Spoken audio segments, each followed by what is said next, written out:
عقیدے درست کر لو، شان رسالت آپ کو قرآن سے سمجھو، نہیں 4-5 رٹی ہوئی آیتیں دے کر، سیاق و سباق سے ہٹا کر مصطفیٰ کی شان کو گھٹانے سے توحید نہیں بنتی، تنقیص بنتی ہے۔ حضور کی شان اقدس اور عقیدہ رسالت کا ایک باب اور ہے، وہ یہ کہ آج ہم میں سے کئی لوگ ہم میں اس بات سے بھی گھبراتے ہیں کہ حضور کو وسیلہ بنانا چاہیے یا نہیں، اور یہ خیال کہ توسل کا کوئی بیان نہیں ہے عقیدہ دین میں اور توحید میں، یہ بھی انکار۔ وسیلہ کا لفظ کسی نے نہیں کھڑا، خود وسیلہ کا لفظ قرآن نے دیا ہے، اور ارشاد فرمایا گیا یا ایھا الذین آمنوا اتقوا اللہ وابتغوا الیہ الوسیلہ وجاہدوا فی سبیلہ لعلکم تفلحون۔ ایمان والو، اللہ سے ڈرو اور اللہ کا قرب پانے کے لیے اس تک کوئی وسیلہ تلاش کرو۔ سورہ مائدہ آیت نمبر 35، پھر اللہ پاک نے فرمایا اولئک الذین یدعون یبتغون الی ربہم الوسیلہ ایہم اقرب ویرجون رحمتہ۔ یہ لوگ جو پوجا کرتے، عبادت کرتے ہیں، کچھ لوگ ملائکہ کی، فرشتوں کی پوجا کرتے ہیں، کچھ لوگ جنات کی کرتے تھے، کچھ لوگ حضرت عیسیٰ کی، کچھ حضرت عزیر کی، کچھ ان کے بت بنا کے پوجا کرتے۔ قرآن نے کہا جن کی یہ عبادت کرتے ہیں، خواہ وہ حضرت عیسیٰ ہیں یا حضرت عزیر، خواہ وہ جنات ہیں یا ملائکہ، جن کے بت بنا کے عبادت کرتے ہیں، قرآن نے کہا ان کا اپنا عالم یہ ہے کہ یبتغون الی ربہم الوسیلہ، وہ خود خدا کا قرب چاہنے کے لیے وسیلہ تلاش کرتے ہیں۔ ایہم اقرب، کہ کون خدا کے زیادہ قریب ہے تاکہ اسے وسیلہ بنائے اور خدا کا قرب پالے۔ تو قرآن مجید نے اللہ کے مقرب بندوں کو وسیلہ بنانا قرآن نے نص کے ذریعے واجب بنا دیا۔ ارے وسیلے کو عقیدہ توحید کے خلاف سمجھنا، یہ قرآن کا انکار اور شریعت قرآنی کی سے جہالت۔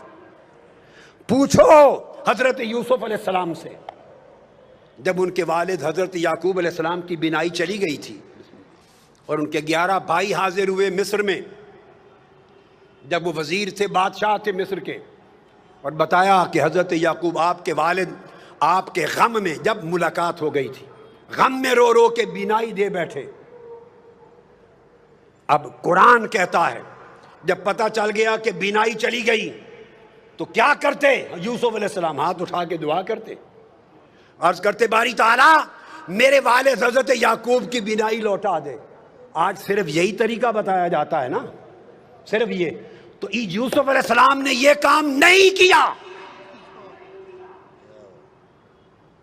کر سکتے تھے۔ اللہ کے پیغمبر سے بہتر توحید کو کون جانتا ہے؟ کرتے باری تعالیٰ میرے باپ یعقوب کو بینائی دے دے۔ حضرت یعقوب علیہ السلام خود نبی ہیں، خود نبی، وہ خود دعا کرتے مولا مجھے بینائی دے دے۔ نہ حضرت یعقوب نے خود براہ راست دعا کی، نہ حضرت یوسف علیہ السلام نے کی۔ تو کیا کیا؟ جب پتہ چلا کہ بینائی چلی گئی، اپنا قمیض اتار کے دے دیا۔ قمیض اتار کر قرآن کہتا ہے اذهبوا بقمیصی ھذا فالقوه علی وجه ابیات بصیرا فلما ان جاء البشیر فالقاه علی وجهه فارتد بصیرا۔ اپنا قمیض اتارا، جو حضرت ابراہیم علیہ السلام کے وقت سے ان کے پاس چلا آتا تھا، اتار کے قمیض دیا اور کہا یہ میرا قمیض میرے والد حضرت یعقوب کے چہرے آنکھوں پہ رکھنا، اس کے وسیلے سے بینائی آ جائے گی۔ قرآن بول رہا ہوں، پر وہ قرآن بتاتا ہے کہ جب وہ قمیض لے کے بھائی آیا، حضرت یعقوب کے چہرے پہ رکھا، حضرت یوسف کے قمیض کے وسیلے سے بینائی لوٹ آئی۔ اب وسیلے کا انکار کرنا دو پیغمبروں کی سنت کا انکار ہے اور قرآن مجید کی نص کا انکار ہے۔ یہ کیسی جاہلانہ توحید ہے جو تمہیں وسیلے سے دور لے جا رہی ہے۔ آقا علیہ السلام کی اپنی سنت دیکھیے کیا ہے کہ حضور خود بھی وسیلے سے دعا کرتے۔ میں آپ کو حدیث دے رہا ہوں، اور یہ حدیث دے رہا ہوں، آج تک کسی محدث نے آقا کی اس دعا کی روایت کو رد نہیں کیا.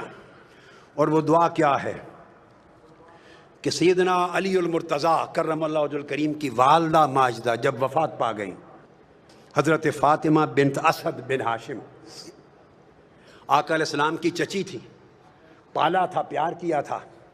وفات ہو گئی جب تو آقا کو بڑا غم تھا. ان کی قبر کھودی مولا علی المرتضیٰ کی والدہ حضرت فاطمہ بنت اسد. جب قبر کھودی تو آقا علیہ السلام خود قبر میں لیٹ گئے. پھر ان کو لحد میں اتارا گیا.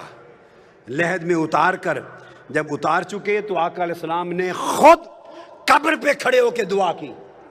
اب جو دعائے مصطفیٰ حضرت فاطمہ بنت اسد ام علی مرتضیٰ کی قبر پر آقا نے کی ہے وہ دعا سنیے.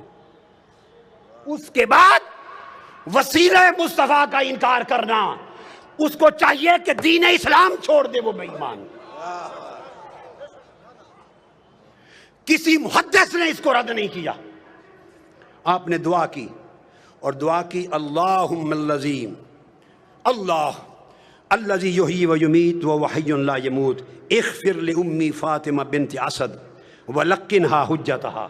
اے اللہ جو زندہ اور سلامت ہے اور قائم و دائم ہے، جو فوت نہیں ہوتا، میری ماں فاطمہ بن اسد کی بخشش فرما، اس کو اس کے کلمہ کی تلقین فرما. اور آگے وَوَسِّعْ عَلَيْهَا مَدْخَلَهَا، اس کی قبر کو اس پر وسیع کر دے. بے حق کے نبیے کا، تجھے تیرے نبی محمد مصطفیٰ کا وسیلہ. آقا علیہ السلام دعا کر رہے ہیں، فرمایا وَسِّعْ عَلَيْهَا مَدْخَلَهَا بِحَقِّ نَبِيِّكَ، بالا باری تعالیٰ تجھے میرا واسطہ، میرا وسیلہ، محمد مصطفیٰ کا وسیلہ، اس کی قبر کو وسیع کر دے. والانبیاء الذین من قبلی، اور ان سب نبیوں کا واسطہ، وسیلہ جو مجھ سے پہلے ہوئے. اب یہ کہنا کہ اس طریقے سے دعا کرنا جائز نہیں کہ نبی کے واسطے سے بخش دے، نبیوں کے واسطے سے بخش دے، فلاں کے وسط کے وسیلے سے بخش دے، ایسا اگر کوئی شخص کہے تو اس سے بڑا جاہل کوئی نہیں ہے قرآن اور حدیث کا. سیدنا فاروق اعظم نے کہا کہ آقا علیہ السلام نے فرمایا، آدم علیہ السلام جب زمین پہ آئے تو دعا کی، یا رب اسألک بحق محمد لما غفرت لی، میں تجھے واسطہ محمد مصطفیٰ سے بخشش مانگتا ہوں. اللہ نے فرمایا فقد غفرت لک ولولا محمد ما خلقتک، آدم تو نے مصطفیٰ کا وسیلہ پیش کیا ہے، میں نے تیری خطا معاف کر دی، اگر محمد نہ ہوتے تو تجھے بھی پیدا نہ کرتا. میں نے اختصار سے بتا دیا، اور اس کو میں نے کہا کہ ابن تیمیہ نے بھی تک نے اس کی تصریح اور تائید کی، اور امام طبرانی نے حدیث سے صحیح کے ساتھ تائید کی. کون انکار کر سکتا ہے سوائے اس شخص کے جو جاہل ہے، جس نے عربی کتابیں کبھی کھول کے نہیں دیکھی، جس کو 2 سطریں پڑھنی نہیں آتی، اور وہ لوگوں کے سامنے عقیدہ بیان کرتا ہے. دعائے وسیلہ تاجدار کائنات نے سکھائی. کون ہے مصطفیٰ کی سکھلائی ہوئی دعائے وسیلہ کا جو انکار کرے؟ آقا نے فرمایا گھر جا، وضو کر دو، نفل پڑھ، اور یوں دعا کرنا، اللہم انی اسألک واتوجہ الیک بمحمد نبی الرحمت، یا محمد، پکارنا میرا نام لے کر، انی قد توجہت بک الی ربی فی حاجتی ہذہ لتقضی، اللہم فشفع فی. دعا کرنا ہے، اللہ میں تجھ سے سوال کرتا ہوں اور تیری بارگاہ کی طرف متوجہ ہوتا ہوں، نبی رحمت حضرت محمد مصطفیٰ کے وسیلے سے، حضور کے واسطے سے. یہ کہہ کر آقا نے فرمایا پھر مجھے پکارنا، کہنا یا محمد. آج لوگ کہتے ہیں کہ حضور کو پکارنا جائز نہیں. ارے جائز ناجائز کی شریعت آپ نے اور میں نے بنائی ہے، جائز ناجائز والی شریعت مصطفیٰ نے بنائی ہے. یہ حق نہ تجھے ہے نہ مجھے ہے، یہ حق مصطفیٰ کو ہے. مصطفیٰ خود فرمائیں گھر جا کے دعا کر کے مجھے پکار کے کہنا یا محمد. تم حضور کے منکر ہو. یہ کہہ کر انہوں نے دعا کی یا محمد، آپ کے وسیلے سے اللہ سے مانگتا ہوں تو پھر حدیث پاک میں آتا ہے آگے اس نے حضور کے وسیلے سے دعا مانگی. عثمان بن حنیف کہتے ہیں ابھی ہم بیٹھے ہی تھے, مجلس ختم نہ ہوئی تھی کہ وہ شخص بینا ہو کر پلٹ کر آ گیا مصطفیٰ کی بارگاہ میں. حضور کے وسیلے سے دعا مانگنے کی دیر تھی کہ بینا ہی لوٹ آئی. یہ حضور کی حیات پاک تھی. اب بعض لوگ یہ کہتے ہیں کہ وفات کے بعد حضور کو نہیں پکارنا چاہیے, اور وفات کے بعد آج حضور سے نہیں مانگنا چاہیے, وفات کے بعد حضور کا کوئی وسیلہ نہیں. ارے خدا کے بندو, اپنے من گھڑت دین کو لوگوں کو بیان کر کے گمراہ نہ کرو, وہ دین بیان کرو جو مصطفیٰ نے سکھایا ہے. اب یہی حدیث امام طبرانی روایت کرتے ہیں, اور امام بیہقی روایت کرتے ہیں, امام منذری روایت کرتے ہیں, اور لکھتے ہیں ھذا الحدیث حدیث صحیح. کوئی یہ نہ کہے کہ حدیث ضعیف دے رہا ہوں. ائمہ نے حدیث کو صحیح لکھا. کہتے ہیں وہی شخص حضرت عثمان غنی کا زمانہ تھا, وہ حیات تھا, وہ جس کی بینائی لوٹ آئی تھی حضور کے وسیلے والی دعا سے. ایک اور شخص تھا, اس کو کوئی کام تھا سیدنا عثمان غنی کے بار, وہ بار بار جاتا, دروازے کے بواب اسے ملنے نہ دیتے, اس کی حاجت پوری نہ ہوتی, وہ پریشان ہو گیا. اچانک اس کی ملاقات عثمان بن حنیف والی روایت میں, وہ جو نابینا تھا, حدیث الدریر, جو بینا ہو گیا تھا حضور کے وسیلے سے, اس سے ہو گئی. اس نے کہا آؤ گھر جا کے یہ دعا پڑھو اور حضور کو پکارو یا محمد. آقا علیہ السلام کا دور گزر گیا, سیدنا عثمان غنی کا زمانہ ہے. اس نے پھر دعائے وسیلہ پڑھی, یا محمد پکارا. پکار کے پلٹا, اس سیدنا عثمان غنی کے دروازے پر گیا ہی تھا, جو بواب اسے کھڑا نہیں ہونے دیتا تھا, اس نے بازو پکڑا اور عثمان غنی کی کرسی کے ساتھ جا کے بٹھا لیا. وہیں اس کا کام ہو گیا. اور محدثین فرماتے ہیں کہ اس سے ثابت ہوا کہ قیامت تک جب حاجت ہو تو وسیلہ مصطفیٰ کی ان کلمات کے ساتھ دعا کی جائے. آقا علیہ الصلوۃ والسلام, حضور کو یہ سمجھنا معاذ اللہ کہ زندہ نہیں, استغفر اللہ, خاک میں مل گئے. ارے خدا تجھے خاک میں ملا دے, مصطفیٰ کی بے ادبی کرنے والے, تمہیں خبر نہیں کہ انبیاء کے جسم کو زمین کھا نہیں سکتی,